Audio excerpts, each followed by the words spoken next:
Hi friends, welcome to my channel. ముందుగా ఈ ఛానల్ని ఎవరైనా సబ్స్క్రైబ్ చేసుకోకపోతే వాళ్ళు సబ్స్క్రైబ్ చేసుకొని పక్కనే ఉన్న బెల్ ఐకాన్ని కొట్టండి. ముందుగా ఈరోజు ఈనాడులో మెయిన్ హెడ్డింగ్స్ ఏముందో చూద్దాం.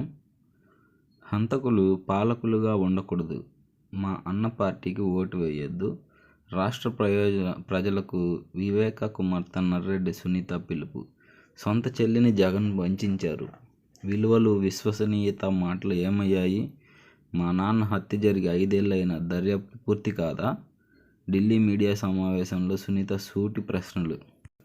2019 మార్చి 15న నాన్న కన్ను మూసినట్లు చెప్పిన వెంటనే మేము పులివెందులు చేరుకొని తొలుత మార్చురీకి వెళ్ళాం. బయట ఉన్న అవినాష్ రెడ్డి నా దగ్గరికి వచ్చి పెదనాన్న రాత్రి 11:30 వరకు తన కోసం ప్రచారంలో పాల్గొన్నారని ఆవేదన వ్యక్తం చేశాడు. చాలా కేసుల్లో హంతకులు మన మధ్య ఉన్నా గుర్తించలేకపోవడం సినిమాలు, టీవీల్లో చూస్తూనే ఉంటాం. అలాంటి వాటిలో ఇది ఒకటి.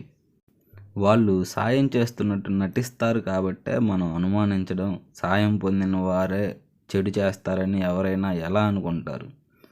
దుష్ట చతుష్టయం అని పదే పదే అంటుంటారు. కానీ వివేకానందరెడ్డిని చంపిన దుష్టులను వదిలేస్తే ఎలా? వారిని వదిలేయడమే కాకుండా వత్తాసు పలికి అండగా నిలవడం తప్పు కాదా?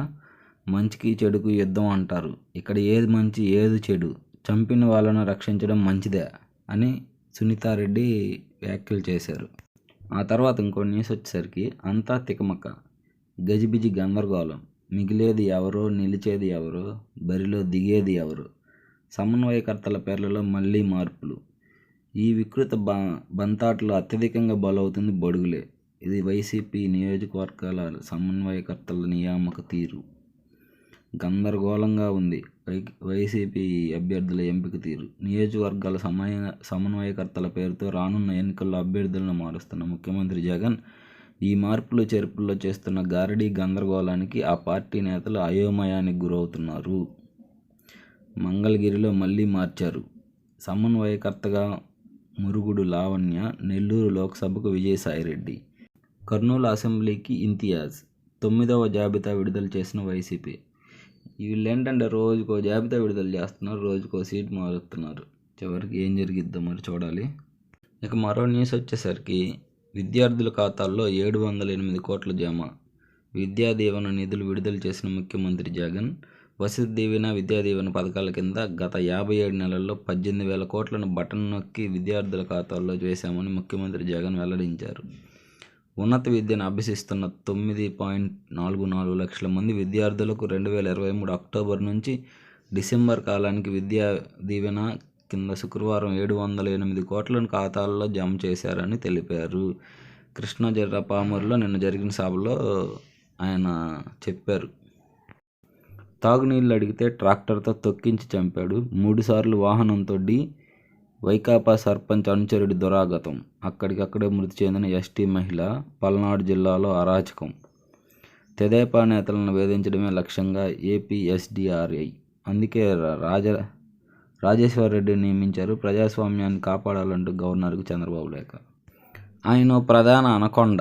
విశాఖ చుట్టుపక్కల ఓ అత్యున్నత అధికారి భూదందా. ఎకరం 30-40 లక్షలకు చొప్పున 200 ఎకరాల పైగా కొనుగోలు. ఇప్పుడు ఆ భూముల విలువ 2,000 కోట్ల పైమాటే. పేదల్ని మభ్యపెట్టి 100 ఎకరాల డీ పట్టా భూములు కొనుగోలు. అదే అధికారి రైతుల్ని మభ్యపెట్టి భూములు కొనడం ఇన్సైడర్ ట్రేడింగే. అసైన్డ్ భూములు నోటిఫికేషన్ నిర్ణయంలో ఆయన భాగస్వామే. ప్రభుత్వ పెద్దలు, వైకాపా ముఖ్య నేతలు చేస్తున్న అక్రమాలని అడ్డగోలను దోపిడీగా చూసి ఆ అత్యున్నత అధికారి కూడా స్ఫూర్తి పొందినట్టున్నాడు. ఇప్పటికే పుత్రరత్నం కోసం పెద్ద ఎత్తున అక్రమ మైనింగ్ వ్యవహారాలు సాగిస్తున్నట్టు ఆరోపణలు ఎదుర్కొంటున్న ఆయన ఇటీవల విశాఖ చుట్టుపక్కల పేదల అసైన్డ్ భూములను అనకొండలా మింగేశారు. ప్రభుత్వ పెద్దలతో అంటకాగుతూ వారు చెప్పిన దానికల్లా తలాడించడమే ఎజెండాగా పెట్టుకున్న అధికారి పదవీ విరమణ వయసు కూడా దగ్గర పడుతుండటంతో భారీ భూదందాకు తెరలేపారు. విశాఖ చుట్టుపక్కల వివిధ గ్రామాలకు చెందిన పేద రైతుల్ని మభ్యపెట్టి భయపెట్టి వారి నుంచి 100 ఎకరాల డీ పట్టా భూముల్ని బినామీల ద్వారా చౌకగా కొట్టేశారు. ఇది కాదా ఇన్సైడర్ ట్రేడింగ్ అని చెప్పేసి వీళ్ళు ఈరోజు ఇంకో న్యూస్ వేశారు. ఈ ఛానల్ని సబ్స్క్రైబ్ చేసి పక్కనే ఉన్న బెల్ ఐకాన్ని కొట్టండి. ఇలాంటి అప్డేట్స్ మరిన్ని చూడండి.